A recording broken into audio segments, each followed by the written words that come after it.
Hello wrestling fans, the Wrestling Wizard here and welcome to a predictions video for this year's WWE Fastlane. Now on time recording this video, only 5 matches have been made official. I'm sure more matches will be added and I know it feels like a B-level PLE. However, to be fair, the matches that are on the card I think are going to deliver. I really do, especially in the ring, and after all that's what PLEs are all about, right? You have storylines and builds from the week-to-week shows and then the payoff matches happen at the PLEs, right? At least that's the way I've always seen WWE through the years.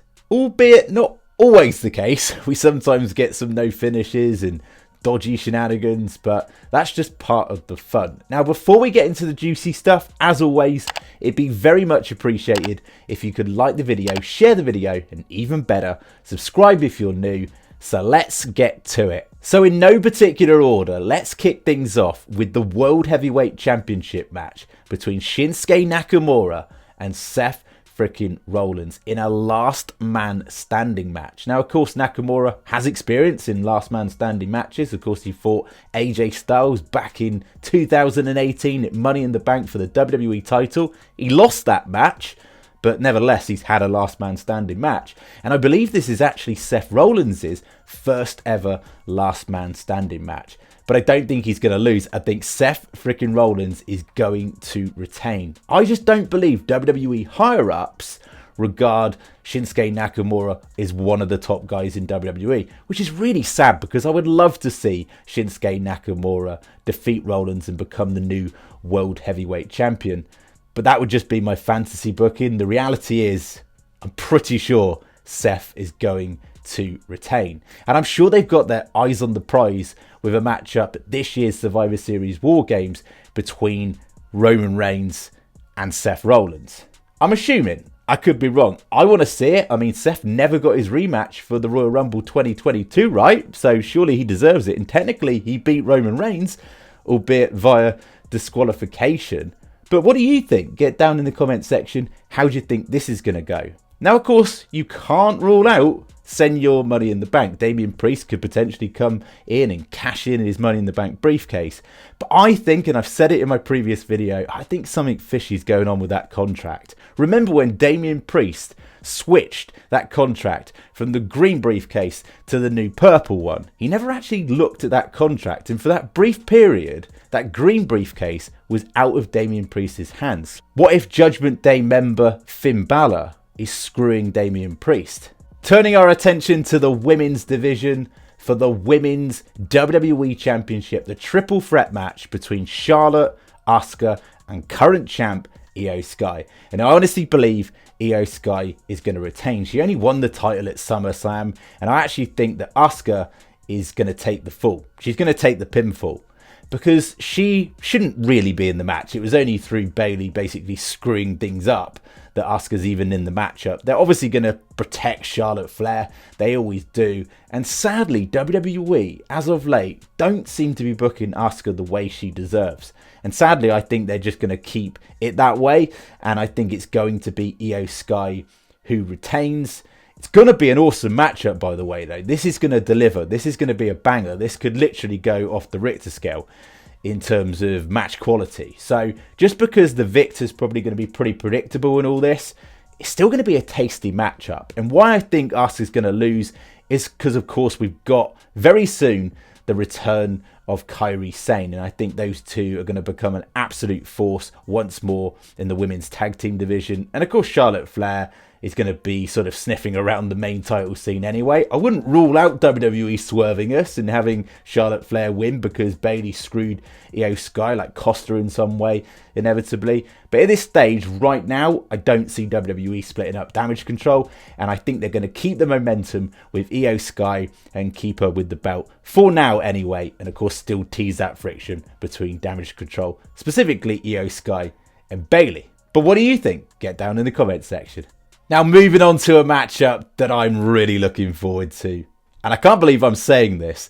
John Cena and LA Knight versus Jimmy Uso and Solo Sikoa, with, of course, Paul Heyman lurking in the background. Bloodline members taking on LA Knight and John Cena. Now, I think this is a predictable outcome. Surely, just surely, LA Knight and John Cena are going to get that victory and it's going to be that feel-good moment. And if you told me, like a year ago, that LA Knight would be teaming with John Cena and arguably at this moment right now feel like he's more over than John Cena, I'd never have believed you. I honestly thought way back when that the releases we got recently were going to contain LA Knight, or at the time Max Dupree. And of course, he has smashed it out of the park. He's over as Rover, arguably one of the top guys in WWE at the moment. I'm just so happy for LA Knight, aka Sean Ricker. I really am. I'm just happy for the dude and where he is. Now, obviously, WWE have been teasing us, leaving little breadcrumbs towards a Roman Reigns LA Knight matchup, a singles matchup. And I think that's where we're going to go in the future. So for now, I think LA Knight and John Cena will get the victory. I don't think this is going to massively damage the bloodline. It's just going to infuriate Roman Reigns and go, you know, you're a disgrace without me around. You know, you're an embarrassment getting the loss. Jimmy, what the heck are you even doing in the bloodline in the first place? I didn't want you back. And that'll be intriguing. It sort of feels like while the boss man's away, the Cubs can't get it done. And that's why I think that's going to be the case. And also, if LA Knight takes on Roman Reigns, it's extremely unlikely that LA Knight is going to go over Roman Reigns. So if he gets a victory here, at least he's got some sort of one-up on the bloodline, I suppose. But hey, stranger things have happened. Just imagine if LA Knight dethroned Roman Reigns. Like, mind blown. Wow, I think that would literally be the shock of the century. But for this matchup, Cena and LA Knight, and it's going to be a feel-good moment. Turning our attention to a 6-man tag team match, which, again, I'm looking forward to. I think this is going under the radar.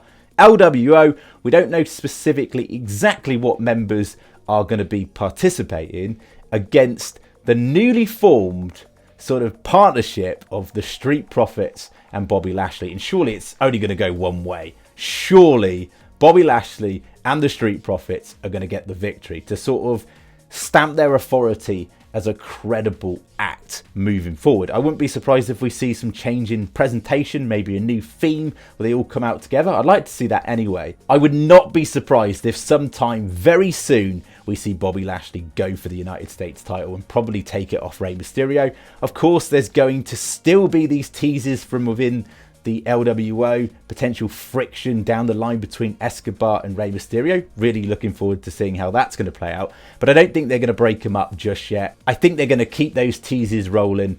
And I just feel so sorry for Rey Mysterio. It seems like everyone betrays him. So I'm kind of hoping maybe they swerve us and don't go with Santos Escobar screwing Rey Mysterio in some way. But hey, they might pull the trigger in Fastlane after they inevitably lose to the Street Profits and Bobby Lashley. I'm sure they will. And that finally brings us on to Judgment Day members, tag team champions Damian Priest and Finn Balor taking on, of course, Cody Rhodes and Jey Uso. The tag team you never thought you'd ever see in a million years. And I don't think this is going to go down any other route than Judgment Day being victorious. You've got to remember, although they're teasing friction between Damian Priest, JD McDonough, and they've already teased the friction between Damian Priest and, of course, Finn Balor, they're not going to split up Judgment Day just yet. You've got to remember, Survivor Series War Games season is just around the corner. So if they're going to do a split, it's likely to be post War Games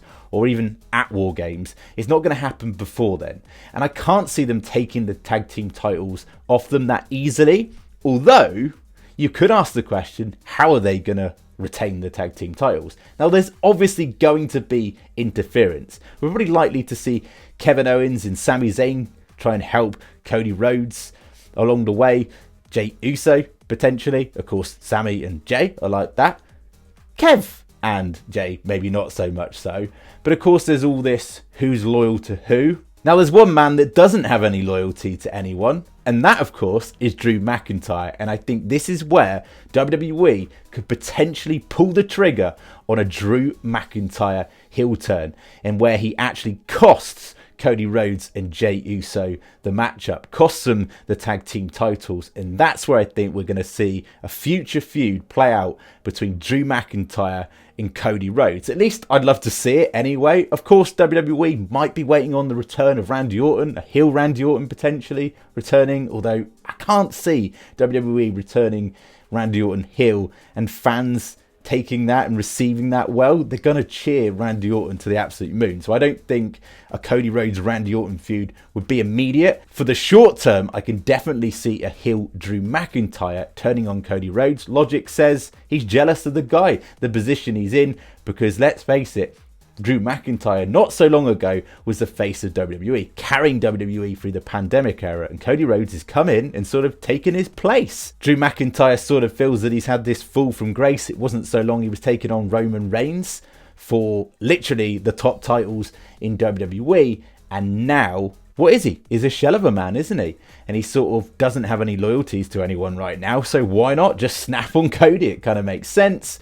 I think that's where they're going to go, which is why I'm going to go for Judgment Day retaining, keeping the tag team titles, but albeit still teasing friction from within the Judgment Day post Fastlane.